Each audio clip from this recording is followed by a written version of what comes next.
Good evening, respected colleagues. I come before you today with a great sense of pride, but also of sadness.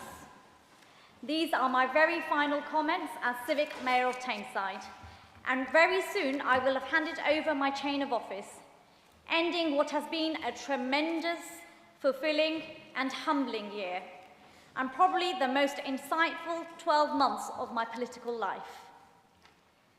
But firstly and sadly, I must begin by mentioning a death.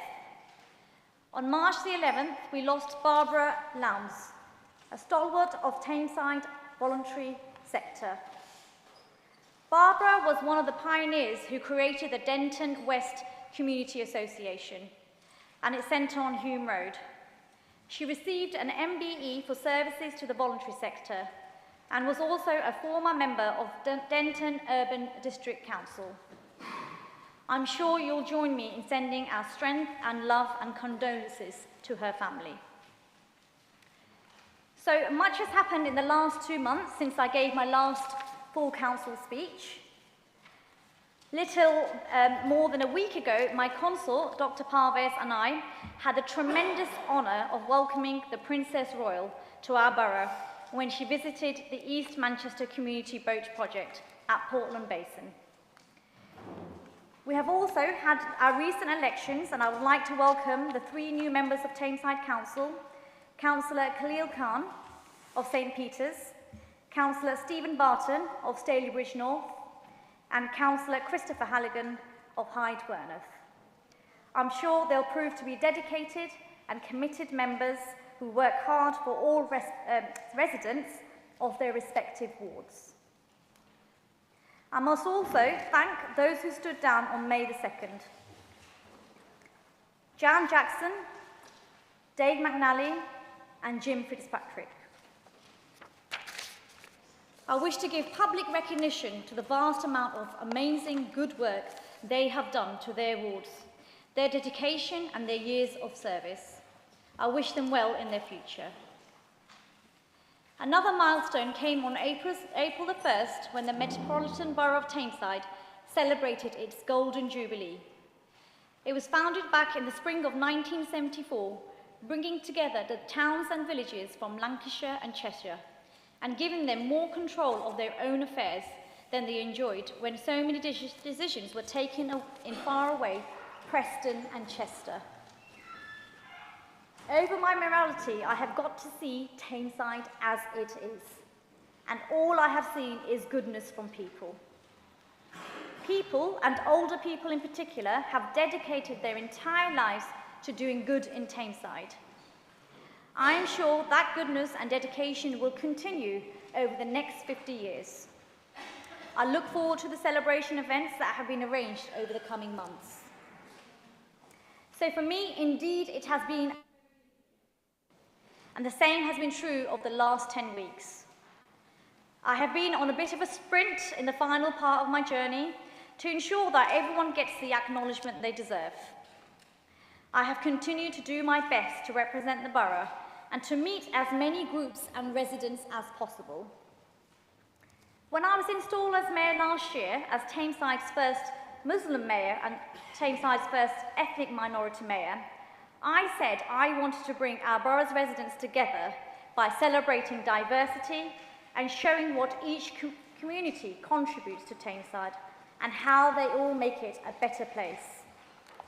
I also pledged to build inspiration and open doors for others, particularly our women and our young people. I have continued to take young people, our youth councillors at the back, and others to my engagements to give them the opportunity to showcase the work of the mayoralty.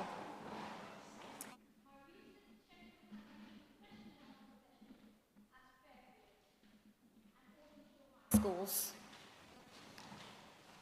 Attending musicals in Hyde and Mosley, various iftar and Eid events, attending the inaugural meeting of the New Scratch Group at Ashton Central Mosque, and planting a peace tree at Ashton War Memorial. In the troubled times we are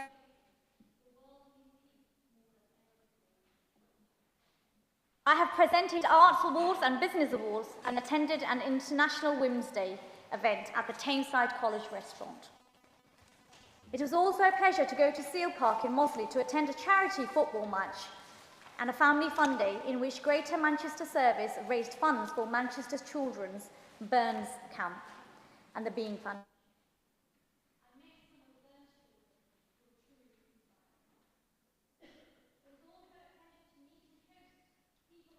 In town and Andy, who do such wonderful work for home. I have rigorously continued to organise fundraisers, something I have never done before. Only last weekend I hosted a cultural day on a dresses and dishes theme, hosted alongside a Mead Women's Group, and further a family cycling family day in partnership with Active Tameside and HSS Sarah. Councilwoman Choksey, I thank you for your support on this also. More than 50 families enjoyed this fun day, as did my own family.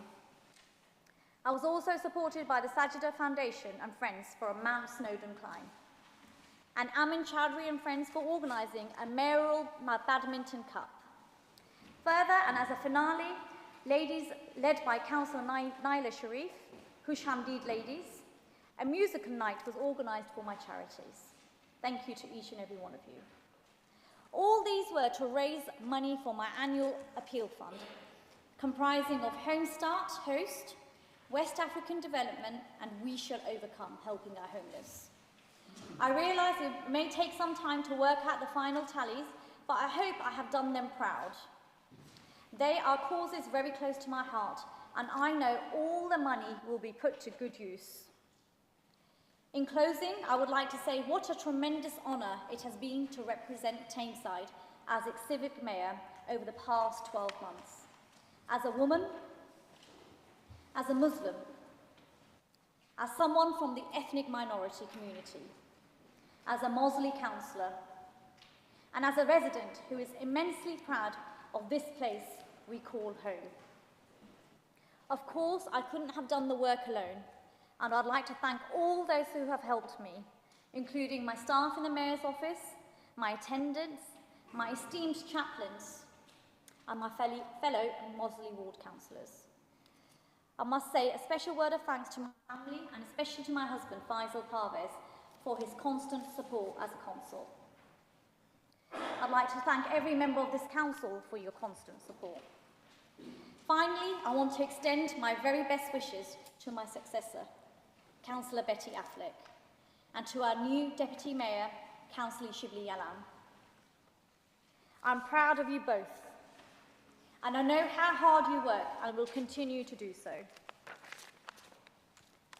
Councillor Affleck, you did a wonderful job as my Deputy Mayor, and I know you will prove to be an outstanding civic mayor, fully living up to the standards and traditions of the last 50 years, going all the way back to Tameside's first mayor, Jim Eason, in 1974 to 75.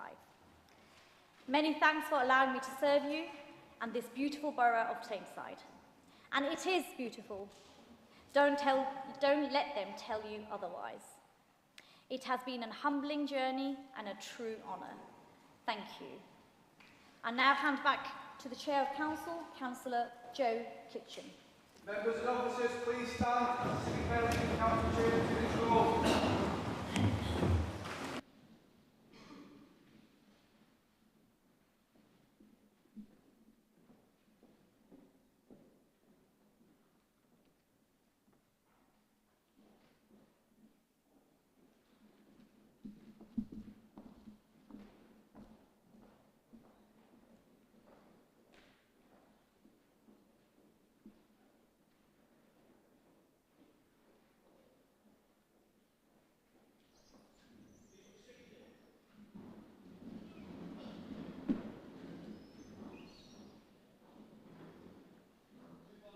Agenda item 3, declarations of interest.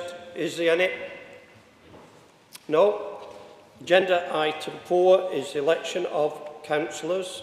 Can I ask Councillor Cooney to move? Report of the returning officer be received. Is that seconded? Second that, Chair. Aye, thank you. Then move on to agenda item 5, council minutes. Can I ask Councillor Cooney to move the minutes? That the minutes of the council meeting held on the 5th of March 24 be approved as a correct record, Chair. Thank you. That's seconded. Second approval of minutes, Chair. All in favour that I sign those minutes? Yeah, thank you. Agenda item 6, appointment of the executive leader. Councillor Fairfield.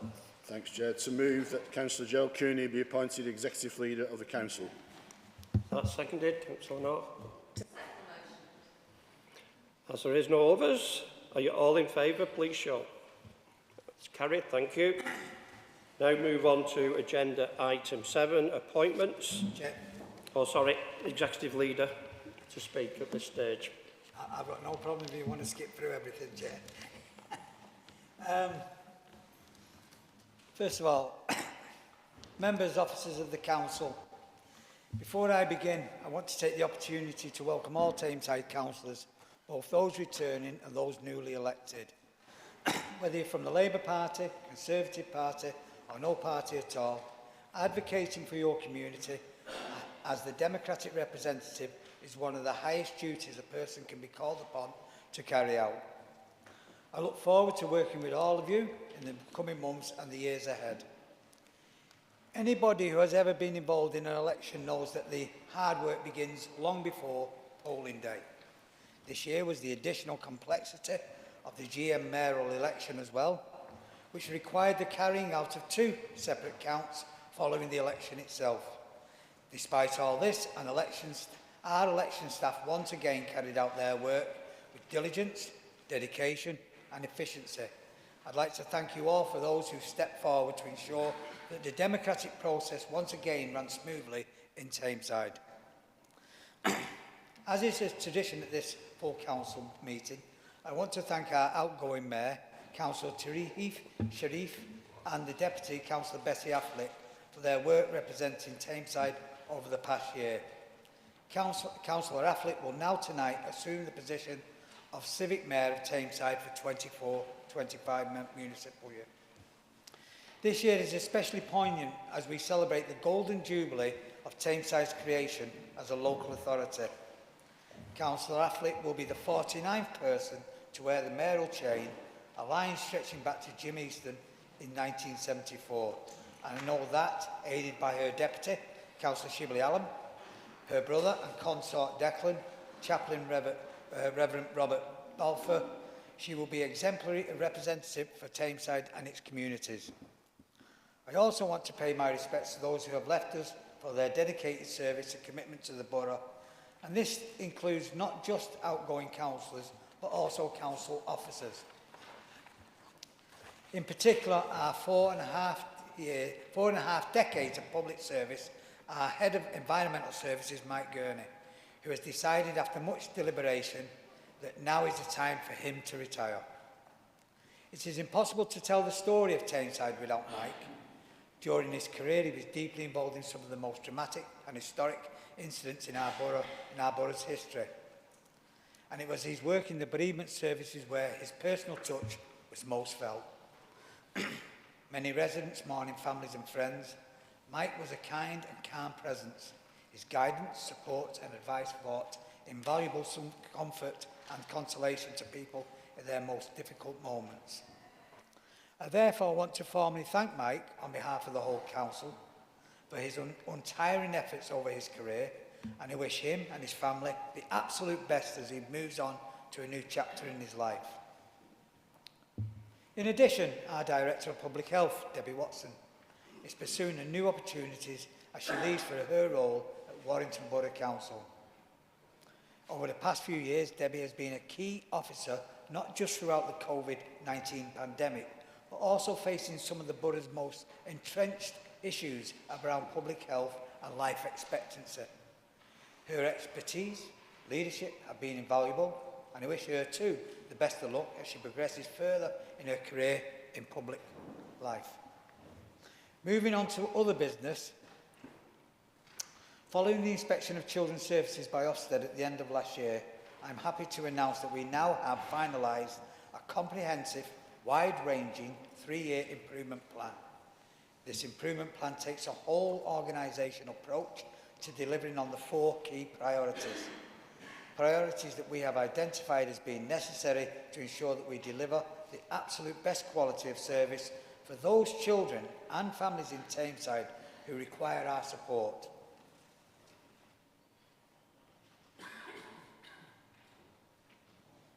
They are in no particular order, ensuring that children and young people receive a consistently good quality of practice, working in partnership with children, parents and partners, putting the right resources in the right place to achieve permanence, and developing our leadership and workforce to be the best that it can. The plan and priorities are underpinned by 13 specific focus areas, all of which link to the Ofsted judgment areas, and they have dedicated sponsors to own and drive forward the activities in these areas. They will be supported by key members of staff who will work to develop and embed the necessary changes. Accountability will be provided by an independently chaired improvement board, comprised by senior leaders from across all statutory agencies, the police, health and schools, who are all responsible for delivering the plan. Meeting on a monthly basis, they will provide the necessary oversight and, when they consider it appropriate, challenge to the pace and scale of our plans. This will be reinforced by further checks and balances through the Children's Scrutiny Panel and Tameside Safeguarding Children's Partnership. I have faith that this improvement plan gives us the framework, the foundations we need to transform children's services for the better in Tameside. I fully expect every member and officer to do their part, and I have every faith that we will rise to meet the challenge. Continuing the theme of improvement, we're also looking at this meeting to receive the LGA Corporate Pay Challenge, which took place in Tameside in January of this year, and note the action plan to support work going forward. While not a formal inspection, pay challenges are managed and delivered by local government for local government, based on benchmarking, shared learning, representation from across the sector. We're invited to the borough to craft recommendations tailored to reflect our local needs and specific requirements.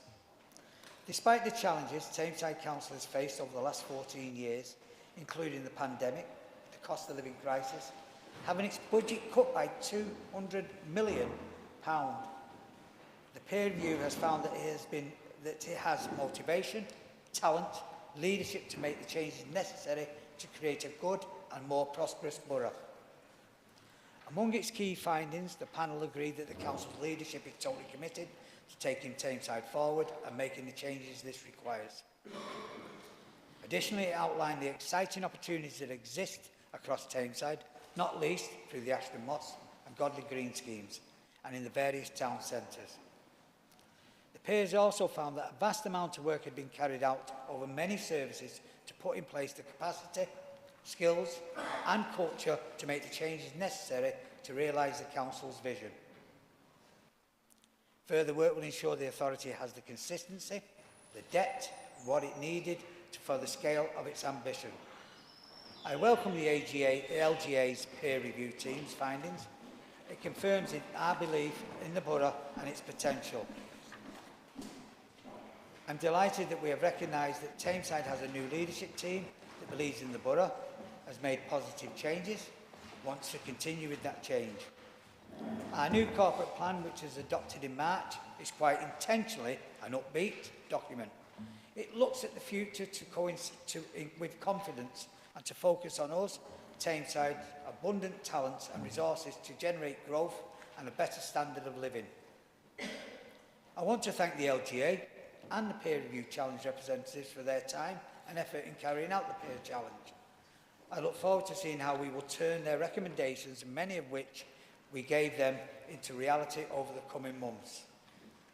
Since the beginning of the year, we've had a difficult but vital journey to make sure the Council can provide the best possible services to residents in a manner that is swift, effective and financially sustainable. As we move into the second half of 24, I feel confident in saying that we are well on the road to making the changes that will drive innovation and improvement, now and in the future. The business of elections is over. Now we must move into the business of delivery. Every one of us will have a part to play, and I know that every one of us will use whatever resources we have at our disposal to rise to the challenge and make Tameside a borough fit for the future. I finish by mentioning tomorrow, that tomorrow is the 7th anniversary to remember that the Manchester Arena terrorist attack victims. The Chief Exec and I will be representing Tameside Borough along with the other GM leaders at Manchester Cathedral service. I know I will speak for all of you when I say our thoughts are with the families and, with family members. Thank you. Thank you, Councillor Cooney. We move to agenda item 7, the appointments of the Executive Cabinet, panels and Standards Committee, outside bodies and opposition speakers, which is in front of you on the yellow sheet. I ask Councillor Cooney to move it, please. I'll move that, Chair. It's seconded. Second that, Chair. Everybody okay with that? Yeah, thank you. Sorry?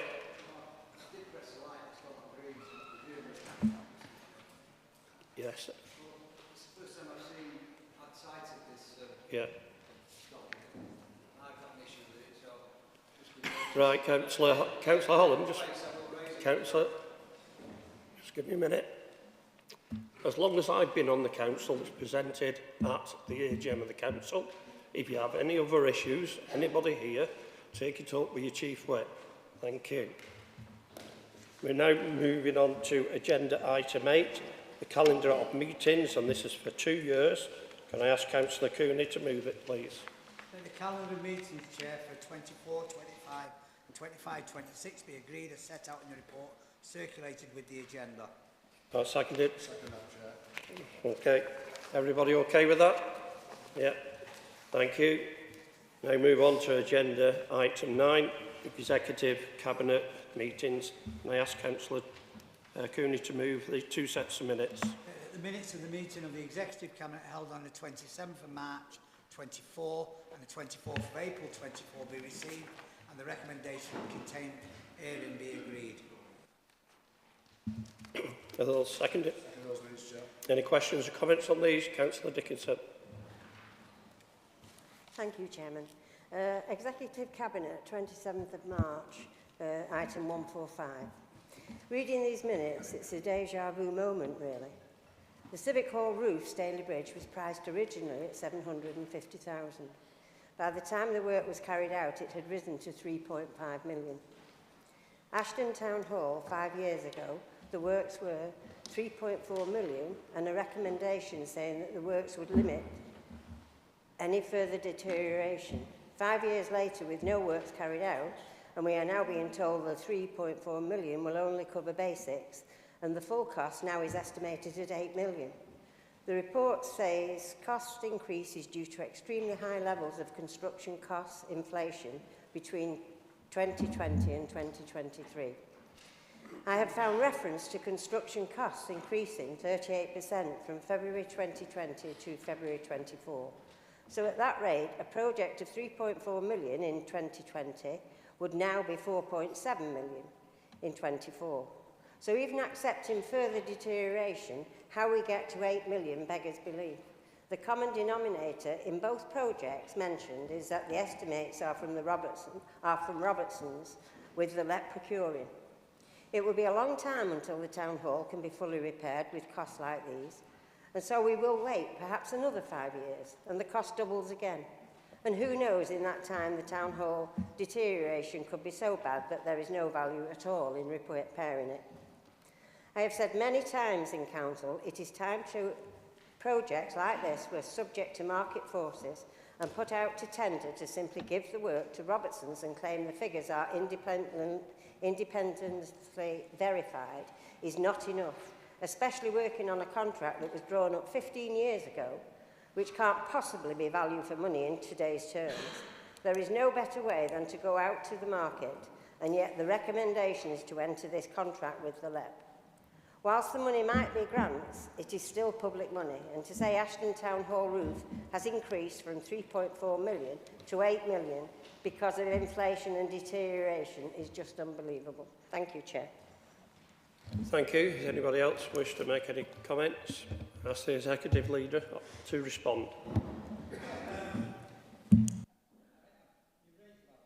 And Doreen, and you've raised it with me personally as well. The LEP doesn't matter. We've got a LEP with the combined authority. I worked in Manchester where they have a framework agreement. You work with the government, they have framework agreement. We used to go out to tender for every single item that we ever did in the council. We spent a lot of time individually and a lot of cost. We changed that many, many years ago when we went to building schools for the future. We formed a LEP. The liability lies with Robertson's. In this case, it was Robertson's. It used to be Carillion. That's about Carillion is they were actually working very closely with your government. Theresa May offered them a £6 billion contract before they went belly. So they worked on the frame. Everyone works, either a LEP, framework agreement, whatever you want. All the authorities do that. They stop going out individually for them. I went round the town hall in Ashton, and we have made mistakes, I think, in time, because of the cuts, when we closed some of our public buildings, we stopped going back in to check them. We should have been going back in. If you go into that town hall, you'll see the state of it. And you'll see the state and the cost of that roof. There's a number of inflation prices. Building construction prices didn't go up like you would normally, shopping prices and everything, and they don't come down either. So you look at the cost of building, you look at the cost of materials, bringing them in and everything else. So it is what it is. We will decide, not Robertson's, no one else, we will decide whether we go ahead with that contract. That's every single contract that we do as a council. We make the decision. And if it's a big contract, at a big price, then we will scrutinise it even more. So it won't go without, oh, we just pass it on. I've got to say, at long last, there's a number of things happened. The roof, I was surprised actually, looking at the glass roof at Staley Bridge Town Hall. I only one thought you could do that for £700,000 or whatever it was. We're living in Cloud Cuckoo land. It's glass, you can't put a scaffold on it, so how you have to do it and everything, it's special. I mean, and unique actually, and I could understand the cost of that. I think that people, like me, I always believed that you could just throw a piece of blanket over it or a bit of tarpaulin or some slate till you go in and see that, and it's glass, you can't stand on it, you can't walk on it. So to do it, it's obviously very difficult. So someone will give you an estimate. What we want is the reality of that. That price goes up if we don't take it that day, we don't take it the next day. If we take it 5 years later, the price goes up and reflects that. So we might be at fault for not doing it when we should have done 5 years ago or even more. But the problem was that we didn't have them resources, we didn't have that money. Again, as I said in my speech, we've lost 200 million. Now, as I've said, and many members here will say, you know, why aren't we doing this and doing that? If I need £20 and I've only got £10, then something has to go awry. I can't spend the £20, I don't have, I've got 10. We're £200 million down in the period that Cameron came in and where we are today and where we would have been.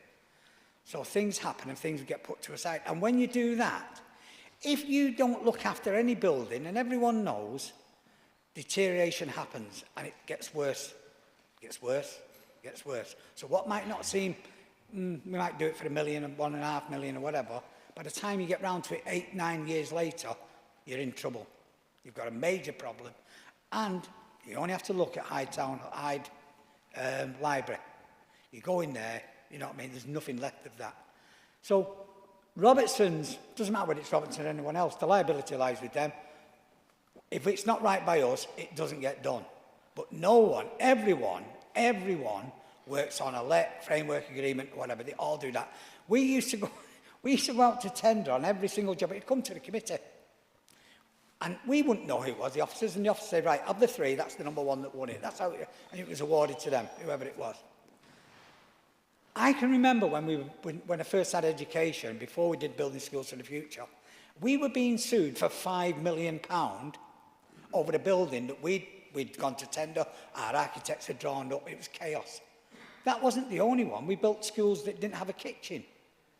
You know, and so we had to get away from that mentality because we had the opportunity to build brand new schools across the whole of Tameside. We did, but we had to take, and I remember Roy saying, well, it's not too bad of a move, is it? They're doing the building, they're taking the liability, but we get the school. And yes, what we have done, and we're at fault, but it's not a single person's fault or an officer's fault in here. If we didn't have the money, we took the decision, we're going to close the door and hope it doesn't get any worse. But it did. So when we opened the door and we went back in, and I'll take you around and I'll walk round you with you in Ashton Town Hall, any Ashton members, I think you've been in, Dan, and it's a sorry state, and it's a shame, and I welcome that we get the work done on it to make it watertight before it deteriorates anymore. And it could have been done earlier. We didn't, because we have to make a decision. Do I spend it here on adult services? Do I spend it on children's services? Do I spend it whatever? Or do I spend it on a roof with a building we're not in? And I think we made the decision, the right decision, to spend it on the services we provide as best we can. And we just hoped, like every other local authority, that I don't see doesn't get worse than what it was when I last saw it. But that wasn't the case. So it's not Robertson's, it's a let. You know, Robertson's will do that. It was Carillion before then. You know, as I said, the government worked with Carillion on framework agreements. They were going to do HS2, you know, with Carillion. I remember it. They offered him a £6 million contract, and he went belly.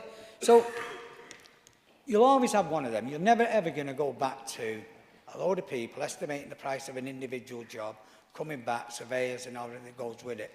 But a lesson learned, and we all know that, is keep the maintenance up on your properties. That's important for us. We didn't because we didn't have resources, and we're left with it the way we are, which is a cost. But I've got to say, I am pleased that the roof now at Stalybridge Town Hall, and I'll tell you now, there's no one lobbies more than that than the Stalybridge Labour councillors. I'm quite sure Doreen yourself has also lobbied me and complained about it, and your other members will have over the years. But it is right that it's done. It's part of our civic pride, and it's a building that looks fantastic, but we want to bring it back into use. And you already see what's going on there with the Street Fest and everything else. That's a public building that I believe should be back to the... And we should be looking for some of the performing arts from Manchester to come to that. Because it's a great building, it's a historic building, it looks fantastic. And we have done that. So that's Councillor Billington, you're in a rush here. So there they are, Doreen, with them. It is what it is. No one pays out if we don't think it's right, and it is scrutinised. Doesn't matter who it is, it will be a framework agreement, a LEP agreement or whatever. All authorities and governments now work to that way of working. Thank you. As the opposition leader, you can come back.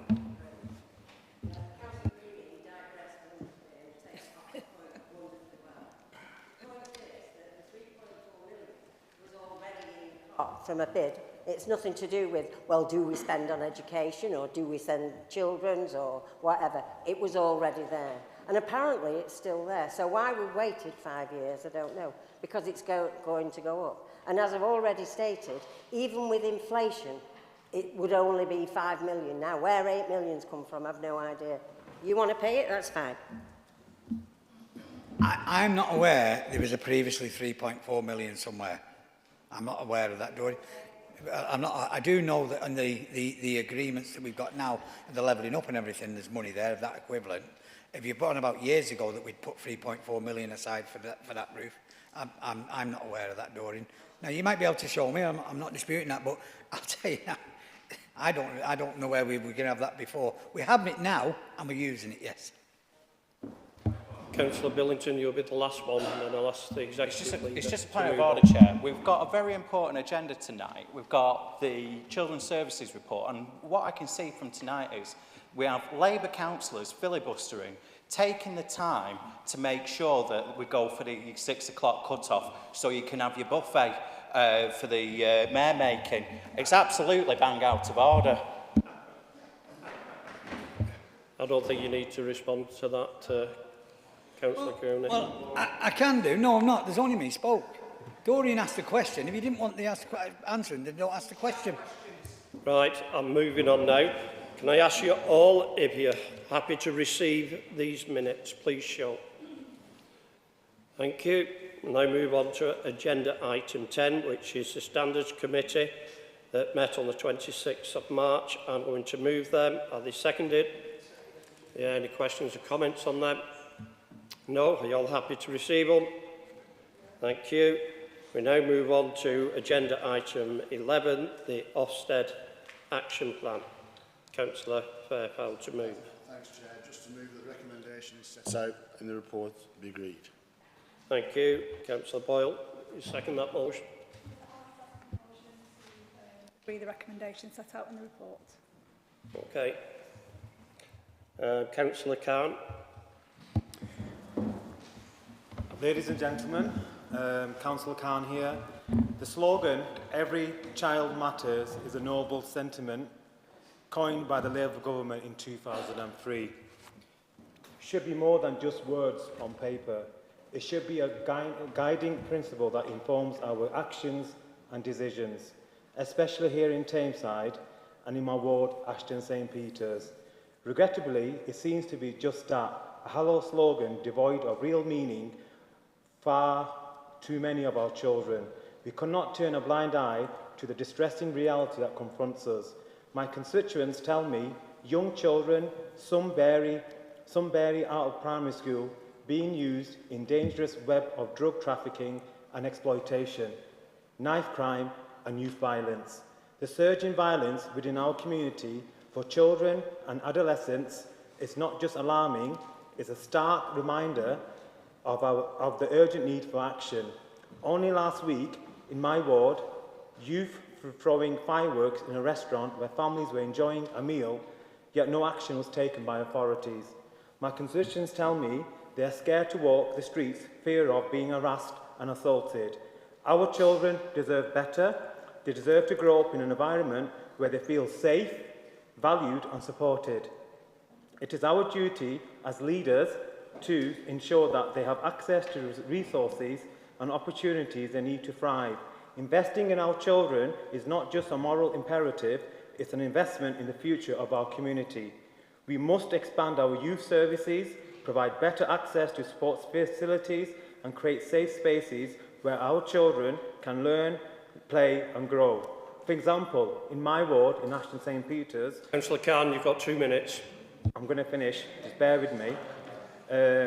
I need support to improve provisions in Millennium Green, Hockey Pitch and Oxford Park.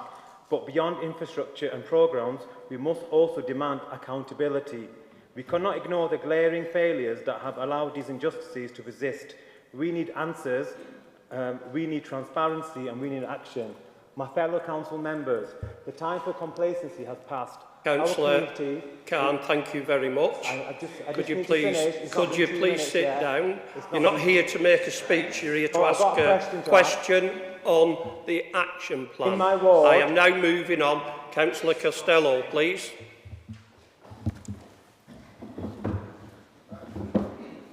And I'm sure we all welcome the report and its recommendations. But I'm disappointed to see Councillor Fairfield moving the report and disappointed to see him still in his position, despite the leader's support from at the last full council. Normally there's a level of professional courtesy that one might extend in welcoming their opposite number back to their position. But I'm afraid the time for that professional courtesy with Councillor Fairfield has well passed, and no responsible corporate parent could welcome the fact that a councillor with such a dismal record of failure continues to be in charge of one of the most important portfolios in our borough. Now, Chair, this isn't my first rodeo, so you'll recall that I've made numerous speeches on this during my time in this chamber. So I know what will happen next. When I finish speaking, Labour members will stand up one by one, and they'll do two things. They'll talk about how the failures in children's services are down to the government and lack of funding, and then they'll accuse me and our group of playing politics with the borough's most vulnerable residents. So before we get to that, let me remind them of two things. The first being that their own local Labour MP, Andrew Gwynn, is on record saying that funding is not the issue with children's services in Tameside, and also that we have consecutive Ofsted reports that haven't mentioned funding, but have mentioned failures of political leadership. And before the charge around playing politics comes up, let me be really clear on something, and something I agree with the executive leader on. We are all in this chamber corporate parents. We're reminded of that frequently. But what does that actually mean? So as a parent, I see one of my duties being to do whatever I can to prevent my own children coming to any harm. So I need to do the same in my role as a corporate parent. Now, according to Ofsted, children in Tameside's care system are at risk of significant harm. Not just harm, significant harm. So we should be doing everything that we can to prevent that. Now, I, and all of us in this chamber, I'm a politician, we're all politicians. So what I can do to prevent that is make a political speech in our political chamber to bring the right political pressure on the political failure that has caused children to be at risk of significant harm. It isn't playing politics, it's taking my role as a corporate parent seriously and doing the right duty in that role. Now, I've given Councillor Fairfowl a hard time in this chamber about his consistent failures, and there can be no doubt that he has been a consistent failure. And I've given two different executive leaders a hard time over their willingness to put up with Councillor Fairfowl's failures and let him continue in role. And here we are again. But why is that, Chair? Well, actually, Tameside Council's constitution is pretty explicit in stating that the Deputy Executive Leader of the Council is also responsible for the Children's Services portfolio. Now, we know that the Deputy Executive Leader of the Council is the Deputy Leader of the group in power, in this case, the Labour. Councillor Costello, I'll give you 2 more minutes. You have 10 minutes in total. You've got 2 left. Thank you. Okay, thanks, Chair. That's not 8 minutes. We can time it later. I'm not going by your clock, we know that the Deputy Leader and you're eating to his time. We know that the Deputy Leader of the Labour group is a position elected by members of that group on an annual basis.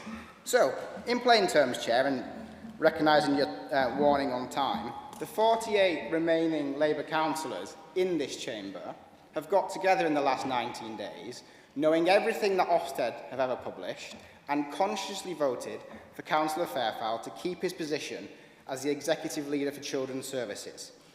That is the Tameside Labour version of corporate parenting, Chair.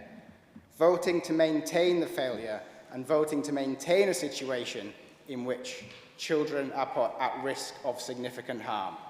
In every corner of this borough, in 18 of our 19 wards, there are Labour councillors who voted for that to continue. We won't stand for that as a responsible opposition who take our role as corporate parents very seriously, and I'm confident that with that complicity laid out for all to see, Tameside's residents won't stand for it either. Thank you, Chair. Thank you. Councillor Billington. Now. As you're not the opposition spokesperson, I'm giving you 5 minutes. Thank you. That's very generous of you. I'd like to concur what my colleague, Councillor Costello, has just said.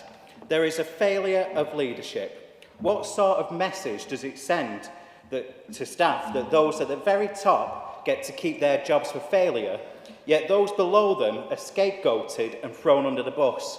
Is it any wonder that staff morale is at a low? But I'd like to take a closer look at the finances. Since 2017, the budget in children's services has increased by approximately £20 million a year, with more than £80 million going into the service overall. That's more than half of the council's total budget. But we all know what a Labour government does when there's a problem: throw more money at it. The LGA report, which I'll go into more detail later, states that spend per head on children's services is £1,565 per head of population. Given that 90% of properties in Tameside are band A or B, that's more than what someone pays on a band C property, excluding precepts. Compare this to our nearest statistical neighbour spending just £1,351 per head of population. That's £214 more per head of population, or £48.1 million for the whole of Tameside.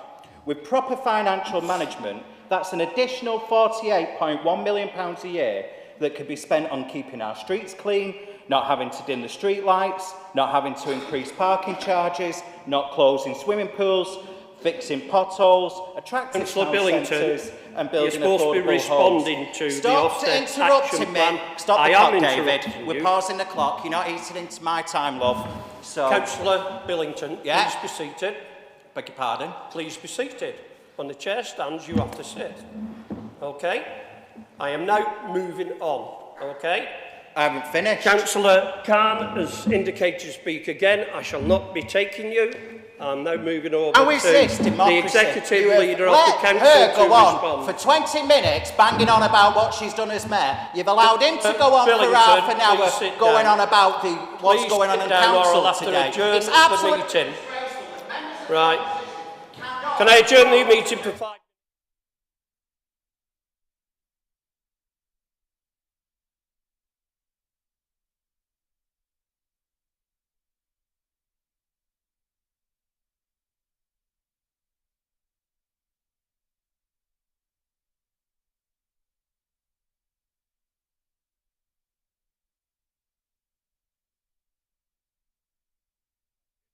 You said that we're not spending on children's services. We spend more than anyone. We don't get a good service out of it. That's the reality of it. Councillor Billington is correct how much we spend, and that's why I've said to you, and I said it at the last meeting, we then have to look at the management of children's services, the directorship and how they're doing that, because that can't carry on. It can't carry on and it won't carry on. Why did I pick Councillor Fairfield to carry on? Two things. The deputy leader is not automatically, there's no constitution here within the party, within this council, that the deputy leader of the Labour Party is also head of children's services. No, I don't know where you've got that from. You can show us that in our rules. I've never seen it. It isn't. No, it isn't in the constitution at all. It isn't in the Labour Party's constitution, because that's I'm telling you that now, it isn't. Because if you remember, when Brenda was first leader, the person who led children's services was Councillor Ryan. He wasn't deputy leader. Now, the other part then, why did I choose Bill? Why did I choose Bill again? Because what I've looked at is, and I said I would look at that, I wanted to look at it seriously. We've had Ofsted come in, we've had the peer review challenge come in. Look at them. None of them have said that we need to remove Bill, or the lead member for children. They haven't said that on the latest Ofsted and peer review. So you looked at that. We spoke to the directors, and what did they think? And they're comfortable with Bill carrying on with that, right? So, and then I've not heard from the Commissioner that said you need to remove, the Commissioner hasn't said to us you need to remove the lead member for children. So none of them are there. So based on that, and that alone, nothing to do with constitutions whatsoever, the deputy leader has to be children. No, it doesn't. So, and I've just answered it. Bill will answer Councillor Khan's problems, but Councillor Billington is right. One thing we're not frightened of is spending on children's services, and we need to get that down. But we can only do that, as I've said before, when you've got a bad car, you pay more to keep it on the road. If you have a good car, it costs you less. And that's why we need a children's service that delivers for everyone and for every child in this borough. Councillor Fairfield will respond to Councillor Khan's issue. Thank you. Can I ask now that all those that wish to receive the Ofsted Action Plan? Sorry, come on. Thanks for the comments, Dan. Welcome back. There's easier jobs around. Absolutely easier jobs around. This hasn't been taken lightly. We've had long discussions with everybody concerned. But we generally believe we're on the right track. The difficult decision was actually taken last September, which has obviously been well publicised within this council. We've taken that decision. We got the Ofsted judgment, obviously. But we sort of knew where we were going to be with that, but we're already on the start on the improvement journey. So what you're seeing in front of you now should be a reasonably mature plan. Councillor Khan, just a couple of quick things. Oxford Park, if it wasn't for the lobbying of Councillor Bray, Councillor Barman and Councillor McNally, that could have been a different way. You might not have had it at all. So that was absolutely, they put a really good case to actually retain that when Active Tameside were in trouble a couple of years ago. We obviously supported that because it's in an area of need, so we recognise that. We also recognise the fact that youth services need to improve, but the problem we've got is resources on it. And we had a conversation yesterday, myself and Councillor North, and how we can actually do that differently. and obviously welcome if you've got anything to add on that. The serious bit you've actually just quoted, and I've said this before in the chamber, if you're seeing drug trafficking, if you're seeing children at risk, if you're seeing danger for young people, you go to the police. Go to the police, first and foremost, you ask your questions later. Don't be waiting to come to this chamber to make that point. You go to the police. If you've seen it, you go to the police. Okay? You go to the police. Right. You go to the police. Councillor Campbell, you're not interrupt, please. I know it's your first meeting. Okay, so that's the protocol. If you see something, we'll talk about the politics later, but if it's a safeguarding issue, you report that to the safeguarding team in Ashton. Okay, that's a bit of advice on the first one. I'll leave it there. There's been a lot said about me. I'm really happy to be in the post. It's a massive challenge, biggest challenge I've ever had, hardest job I've ever had in my professional and obviously political life. And if it ever comes to a point where things need to change for Tameside, then we'll have that discussion then. Okay. Sorry, something in my ear, Chair. Okay. Thank you very much, Chair, and let's enjoy the rest of the night. Thank you. Right, thank you. Can we now move to accepting the Ofsted Action Plan? All those in favour? I'm moving on. All those in favour, please show. Those against? It's carried. We're moving on to agenda item 12, which is a peer review outcome. Can I ask Councillor Cooney to move it, please?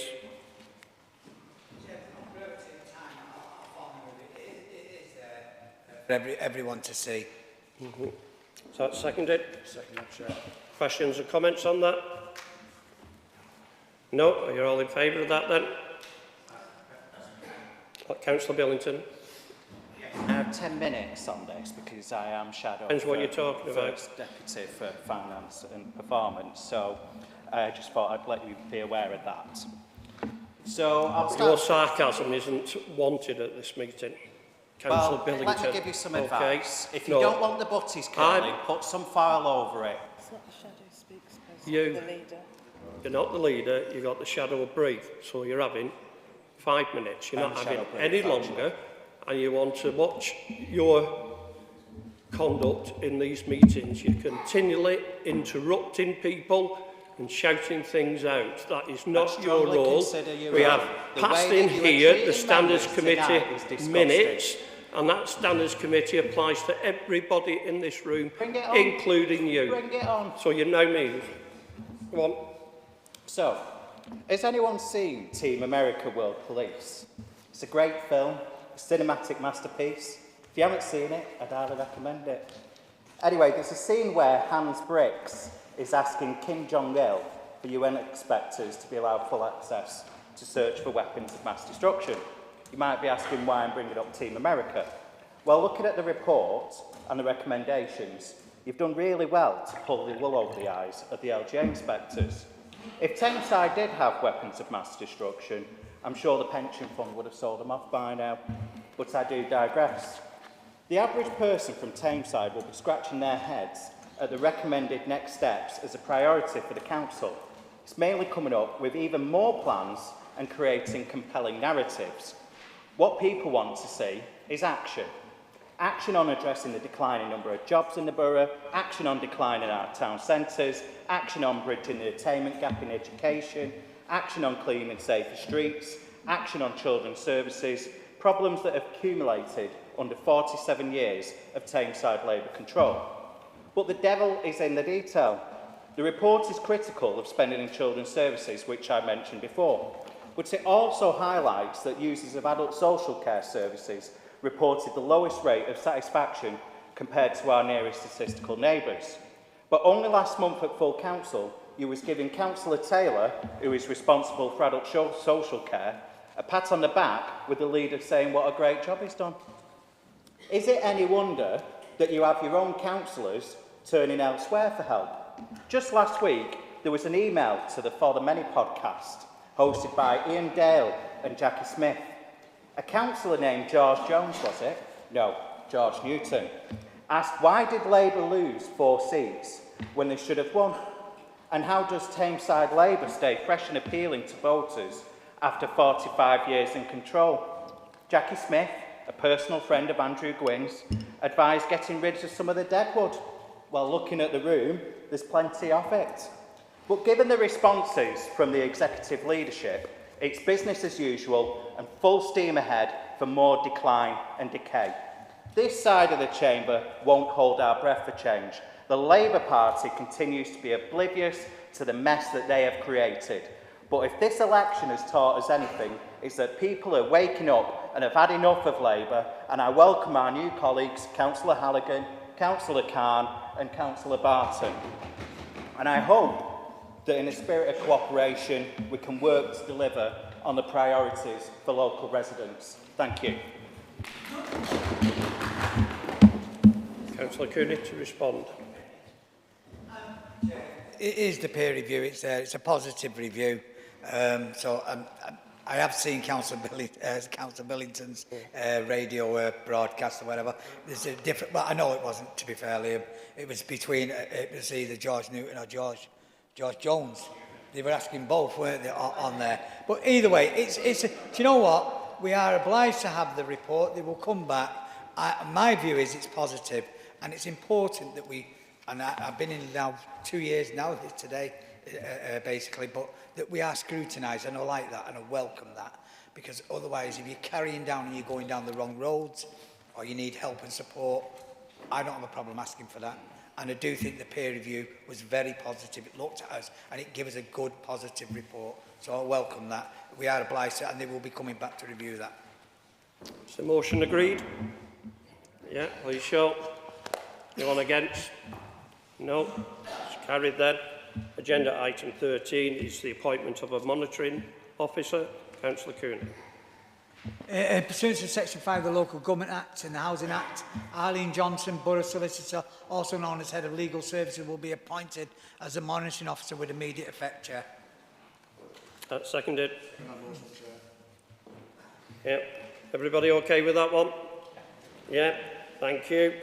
We'll now move to the adjournment. We'll be adjourning for 10 minutes before we start the next procedure. Thank you. Members and officers, please stand at the Civic Mayoral Leader Council chamber.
Welcome, colleagues, our distinguished guests, ladies and gentlemen. Welcome to Duckenfield Town Hall for our mayoral inauguration ceremony. Proceedings will now commence. Please can I remind you that mobile phones should be switched off to silent during this meeting. This meeting is a webcasted meeting and you will only be heard on the stream when you use your microphone. Indicate if you wish to speak by pressing the button on your mic and the chair invites you to speak. Your mic will turn red. Please be seated.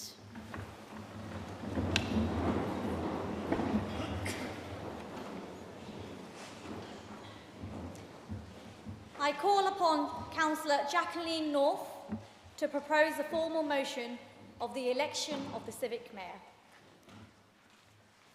Thank you. That Councillor Betty Affleck be and is hereby elected Civic Mayor of the Metropolitan Borough of Tameside for the forthcoming municipal year. There is so much to say about Betty that I'm not really quite sure where to start. Mother to 2 children, grandmother to 8, aunt to 14 nieces and nephews and rising, oh, so much more. Yes? Let's start with something few know. Betty has her own place in the digital history of Manchester. Being the person who sat down to operate the first generation IBM computer at ICI when it was introduced in the wages department and probably took up most of the office space in those days. After taking a break to have children, Betty's talents as a cook were quickly recognised by her new employers, Greater Manchester Police, who persuaded her at the age of 42 to undertake a 2-year training course at Tameside College. Managing on and off-site catering for the police, she greeted the legendary underground digger, Swampy, with a cup of tea after his arrest, but more importantly, was also on the spot providing catering to the emergency services after the devastation of the Manchester bombing. Another career change led Betty to qualify as a childminder, looking after dozens of children who naturally all looked forward to her snacks and lunches. Her next move was a decision to stand as a local councillor. With her children grown up, she felt she had reached a point where she had the time to give back to the community, and she has certainly done that. I first got to know Betty when we were organising the Joe Cox Memorial afternoon tea in this very hall to raise funds for the 3 charities close to Joe's heart. It was clear then that nothing about event planning on this scale really fazed Betty. She produced everything from cucumber sandwiches to mini rhubarb tarts, which would have done a royal garden party proud. As her experience and expertise has grown further, Betty has become an important figure, helping organising the Hyde Mellor, setting up the community cafe at Werneth Low, running Mums and Tots groups, providing meals for the homeless, supporting the Hattersley Garden Project, and being a school governor, and the list just goes on and on. Recently, having lived in Hyde for most of her life, Betty brought together various groups to form Hyde Together, which is working to change the face of Hyde, and I'm very pleased that recently further funding has been announced for Hyde to help achieve this goal. And of course, there is all the day-to-day ward work that doesn't make the headlines, but from which so many residents in Hyde Godley have welcomed and benefited from.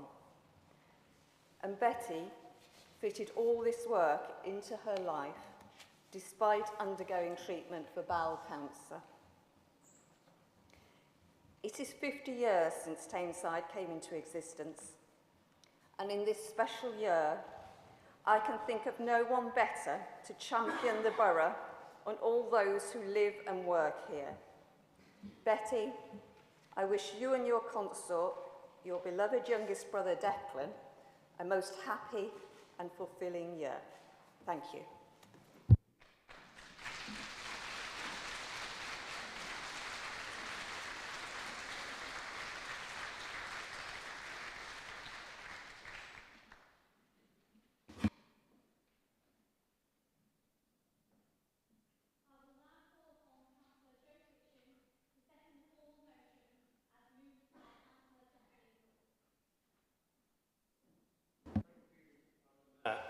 I'm delighted to second the motion that Councillor Betty Affleck becomes the 49th Mayor of Tameside in its 50th year.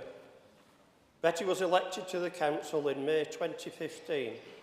Betty is an excellent community councillor who has helped a lot of community groups in our ward. These include Ogden Court, Hyde United in the community's Christmas party, Community Centre in G Cross, that's just to name a few. Betty has also been instrumental in getting Hyde's very own brass band contest, which takes place this Friday, where on display will be newly planted planters, say that when you've had a drink, where Betty got local businesses to sponsor them. Betty was fully involved with her colleagues in getting the Hyde Park Melia up and running. Last but not least, we're getting the Christmas lights and the Lantern Parade back in Hyde thanks to Betty's determination. And on a personal note, I'd like to thank Betty for the tremendous support she has given me during my recent illness. I have no doubt that Betty will be an excellent mayor for Tameside. Thank you, Madam Mayor.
I inform you, Councillor Betty Affleck, of the Council's resolution to elect you as Civic Mayor of Tameside for the forthcoming year, and I extend to you my sincere congratulations.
I, Betty Affleck, having been elected to the office of Civic Mayor for the Tameside Metropolitan Borough, hereby declare that I take the said office upon myself and will duly and faithfully fulfil the duties thereof, according to the best of my judgment and ability.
Allow me to begin by thanking the members of this chamber for putting their trust in me to fulfil the role of the Civic Mayor of Tameside. I can promise that I will do my utmost to represent our borough and its wonderful people to the best of my ability. It is an additional honour to be elected to this prestigious post during the Tameside's golden year. 50 years ago, on April the 1st, our metropolitan borough was created. A few days later, the Lord Lieutenant of Greater Manchester, William Downward, arrived to present Tameside's first Mayor, Jim Easton, with our Royal Charter, signed by the late Queen. I am sure we can recall some of those early pioneers who served this borough so well, and it is my fervent intention to follow their example. Among them, I would include my much-loved late father, Councillor Joe Fitzpatrick, who wore this chain with pride and dignity as civic mayor in 1987 to 88. And also, I believe he wore this robe as well. But as you can imagine, I am immensely proud to be following in his footsteps. I'm also deeply touched that my consort, my brother Declan, will wear the chain our lovely mum Rose during this special time. During my term of office, I am especially keen to work with community groups and schools to meet as many of the numerous volunteers that work tirelessly to provide help and support to others. They run community gardens, put on community events, help to care for our green spaces, and much more, often without recognition or reward. This is reflected in my choice of charities. The Shed offers help and support to men and women on Fridays, with the provision of facilities for recreation, hobbies, and place to talk. Friends of Tameside Young Carers provide facilities for recreation and leisure for young carers so that they are able to enjoy the same experiences as their peers. The East Manchester Boat Project, which is based in Portland Basin, provides a free day out on their narrowboat for children and adults living with disabilities. They also include persons who are disadvantaged. All three charities are run almost entirely by volunteers. Now, I must, of course, thank my predecessor. As Mayor Councillor Tashin Sharif, I think we would all agree she has been one of the busiest mayors. Right up to the last minute, she was constantly visiting and entertaining, raising money for her charities, and spreading her message of love and inclusivity. Thank you, Taff. It's been a pleasure to support you. Speaking of deputies, I want to welcome our new Deputy Mayor, my friend, Councillor Shibley Allen. I'm sure we will work well together. I know I can count on her support in what will be a busy and demanding yet rewarding year. I would like to say a special thank you to the Reverend Robert Balfour for agreeing to take on the role as my chaplain for my memorial year. Now, I must say a big thank you to all my family and friends and colleagues, some of whom have travelled far to support and celebrate with me on this special day. In conclusion, let me state, I am proud of the honour you have bestowed on me. I will do everything I can to serve and represent the Borough of Tameside with pride and dignity. Thank you.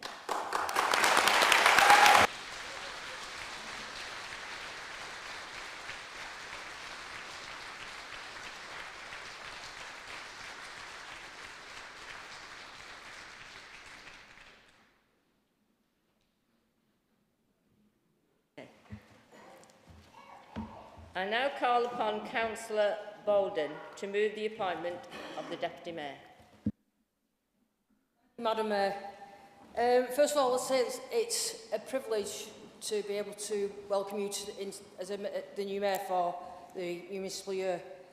I'd also like to say, I think if your mum and dad was here, they would be proud of you at this present moment, and you as well, Declan. It gives me great pleasure to propose the Councillor Shibley Allen, and he is hereby appointed Deputy Mayor of the Metropolitan Borough of Tameside for the forthcoming municipal year. Shibley, now, I've known Shibley a few years now, and I found Shibley to be a very honourable and respectful lady. Shibley's always made me feel welcome in any event that she's invited me to. She's worked hard within the community, within her work ethics as well. And she's also worked hard to try and bring different communities together and everybody to get on with each other and communicate with each other. So I'm very proud now to welcome Shibley to be Deputy Mayor. And I am also proud to say that not only are you my friend, but you're also part of my family. And welcome.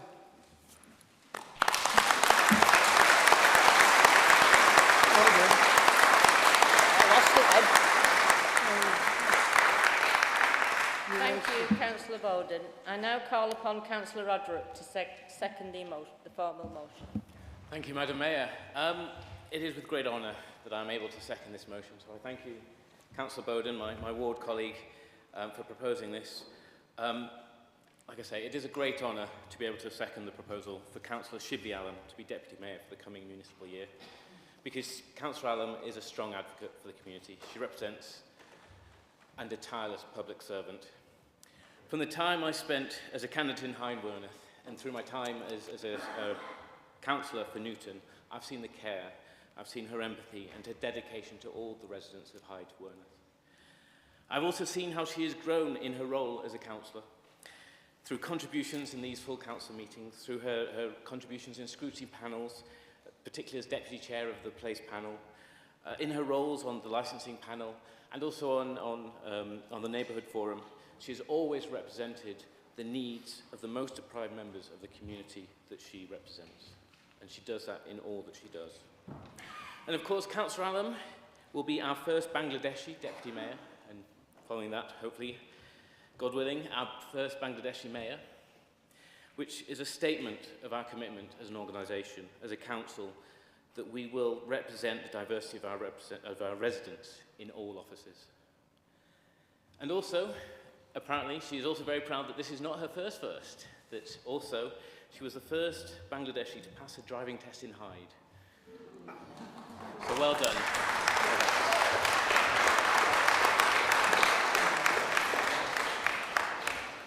But much more than being the first Bangladeshi Deputy Mayor, Councillor Lam is an expression of the diversity in our communities that builds bridges and unites communities.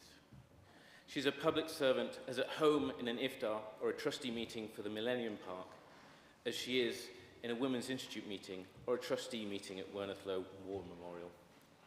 She recognises the strength that sits in the ability to bring people together, that celebrating one culture does not take away from another, that protecting heritage enriches all, and that the only way to bring prosperity to one community is to ensure prosperity for all communities.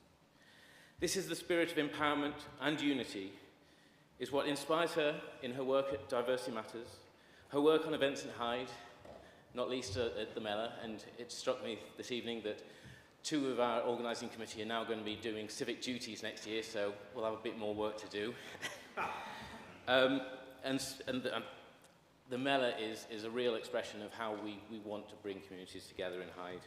And her spirit of empowerment and unity also informs her many roles as councillor. And it is why I gladly second the appointment of Shibli as Deputy Mayor. Thank you.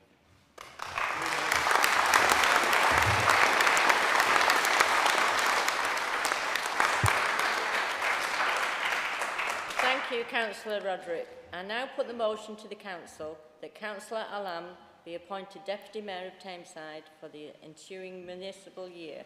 All those in favour, please show. Thank you. The motion is carried.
I, Riley Shibli Alam, having been elected to the office of Deputy Mayor for the Tameside Metropolitan Borough, hereby declare that I take the said office upon myself and will duly and faithfully fulfill the duties thereof, according to the best of my judgment and ability.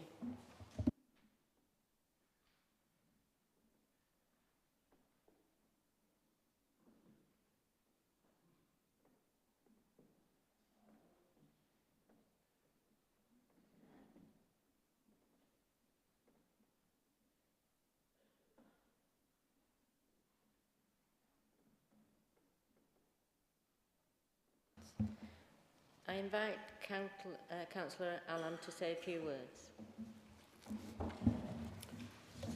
I'm very emotional. Bismillahirrahmanirrahim.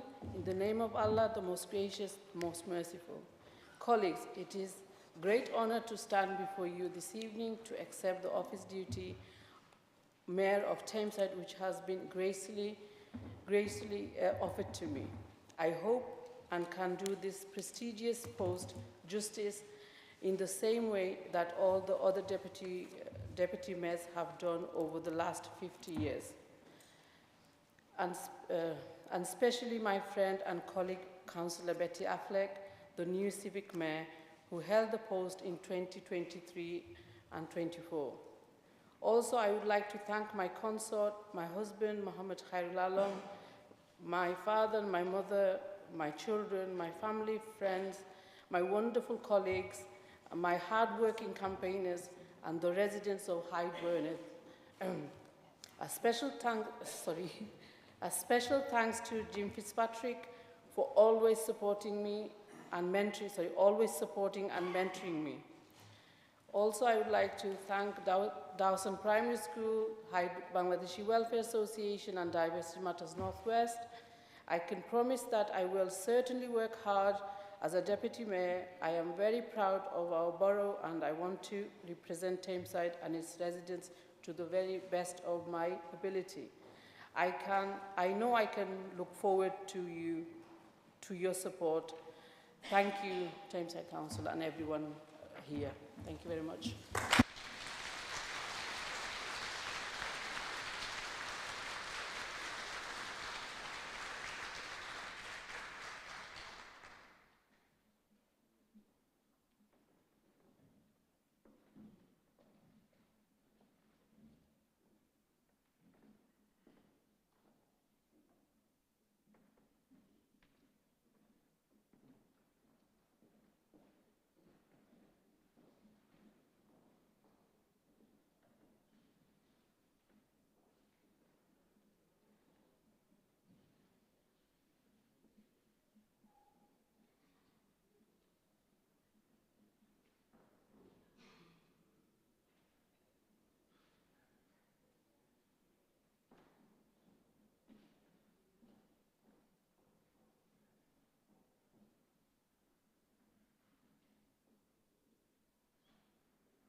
Thank you.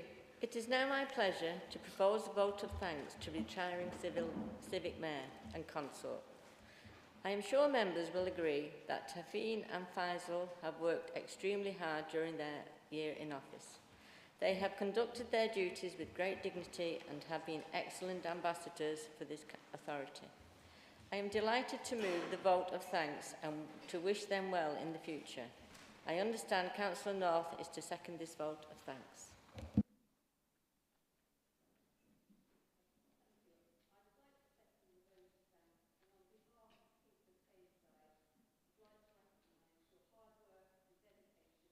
Throughout your mayoral year.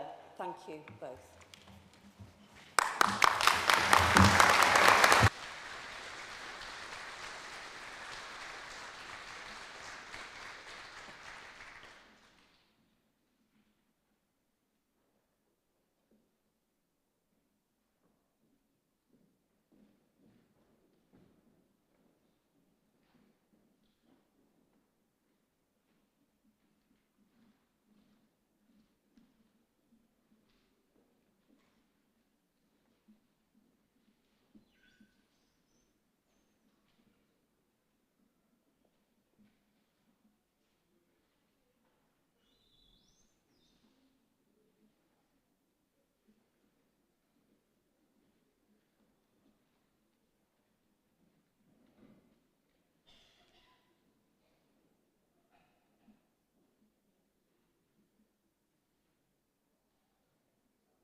behalf of the Council, it is my pleasure to present the retiring Civic Mayor and Consort with medallions and a certificate in recognition of their year in office, and as a thank you for their hard work and their loyal service.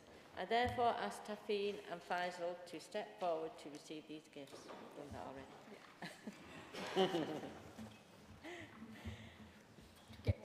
already. I now invite Councillor Tafeen Sharif to say a few words. Bismillahirrahmanirrahim. By the grace of God, Allah, I find myself today in the position of having completed, finally, my full year as Tameside's Mayor. Tameside's first ethnic minority Mayor and Tameside's first Muslim Mayor. It has been an immense privilege and honour to have served as a first citizen of the borough, to have completed my tenure as a Mayor of Tameside to the best of my abilities, and to have achieved so much over this short period of time. I would like to convey my absolute gratitude to my Lord for ultimately honouring me with this responsibility and accountability, a role I have not taken lightly. I extend a very sincere thank you to members of this council for having given me this opportunity and having trusted me as your civic mayor. Thank you to my leader, Councillor Jed Cooney, my ward colleagues, Jack and Steve Homer, and other colleagues, councillors who have supported me throughout my mayoralty.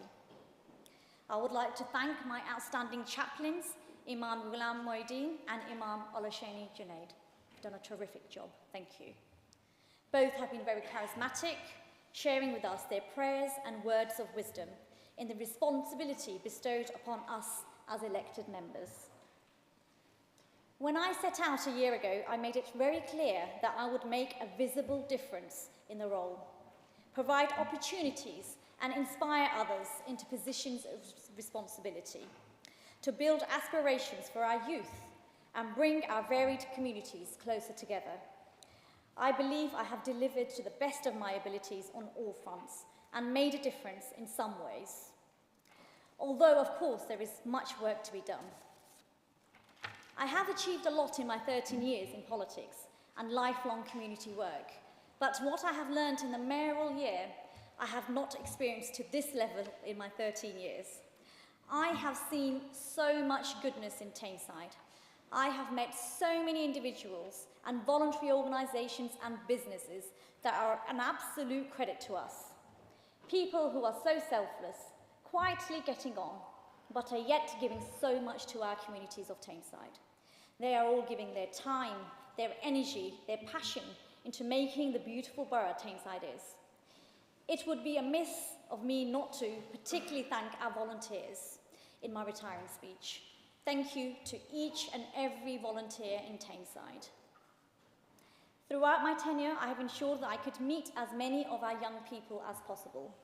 I have visited every, if not most, schools in Tameside.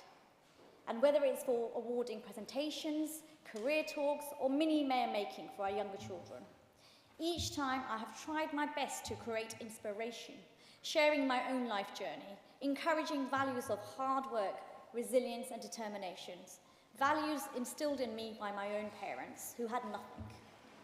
Further, encouraging democracy and civic participation.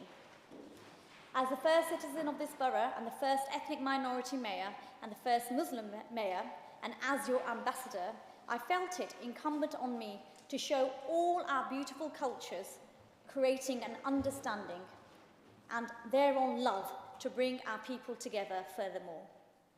Through my extensive and varied engagements across Tameside and Greater Manchester, I have been able to showcase our varied communities, displaying our similarities and of course our differences, so other cultures and ways of living are normalised, accepted, understood. I have also built this understanding through my various fundraisers in aid of my mayoral charities, be it through a business networking dinner, a fashion show, an afternoon tea or a cultural day, and finally my cycling track fun day, many of which I have done for the first time. Each time I have been supported by amazing, diverse individuals and families. The annual ball itself raised over £9,000 for my charities. I have specifically chosen charities that mean something to me personally and the residents of Tameside. Home Start Host, helping our young, vulnerable families. We Shall Overcome, Pauline Tan, helping our homeless. And finally, West African Development, helping our disadvantaged ethnic minority communities in Tameside. My appointment as Mayor has indeed been symbolic of Tameside being a welcoming and diverse place where people are judged on their qualities. We all in this room have our own unique qualities, and the key is to do our best. Do our best for others, particularly those striving and those underrepresented. Life is so tough for many, and we are privileged to that. We must all do our part with kindness, compassion, and skill. Tameside is diverse, Tameside is inclusive, and I have created a lot of fond memories. I have ensured each visit, each engagement was as meaningful as possible to me. And what touched me the most was our special children, something I haven't been privy to, our disabled children. They have found a new place in my heart. Schools like Cromwell High School and St. Thomas More are doing a great job despite being faced with difficult and challenging times. I am pleased to have fulfilled my role in putting Tameside on the map, be it business, investment or otherwise. Yes, we do want businesses to invest in Tameside. We do want to provide our job opportunities for our young people. We want Tameside to prosper on this angle. Being in public office is not easy. There is a huge responsibility on our shoulders, although mine feel a little lighter tonight. A huge responsibility for us to bring positive change in all our work, and it is important that we do remain dignified, respectable, and peace always. I could not have done this work alone, and I would like to thank all those that helped me.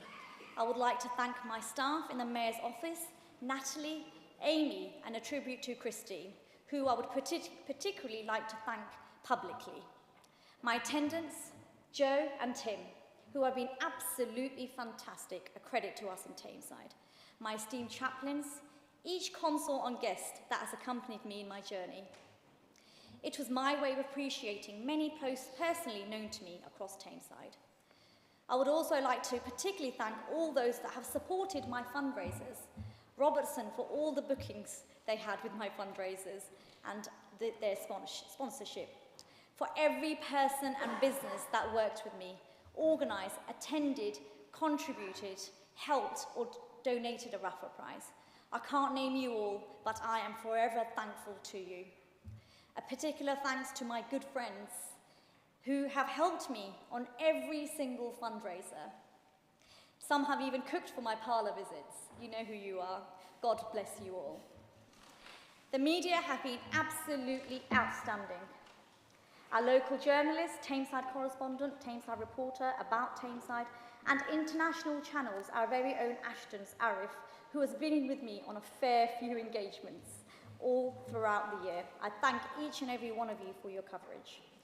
I must say a special word of thanks to my dear mother for her help for those really busy weeks in November and December, my father-in-law for helping with the school pickups, and especially to my dear husband, Dr. Faisal Parvez, for his constant support as my consort, managing his life, managing his intense job and life at the NHS, as well as looking after our 4 young children. I would like to thank my children for being amazing consorts. Bilal, you have been terrific. Thank you.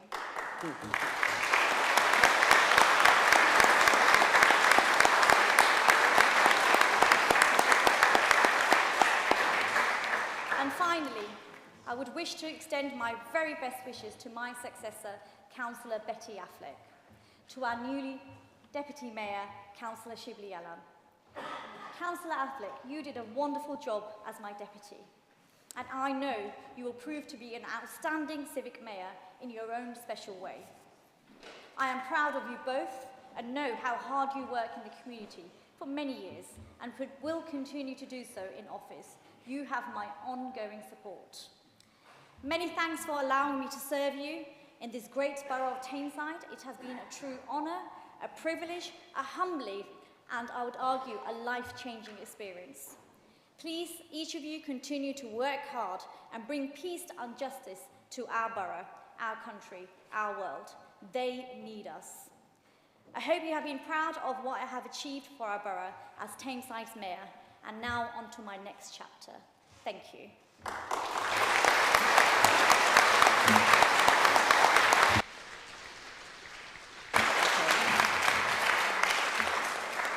Thank you, Councillor Sharif. And that concludes the annual meeting of the Council. Please can I invite members and guests to the lesser hall for light refreshments. Thank you.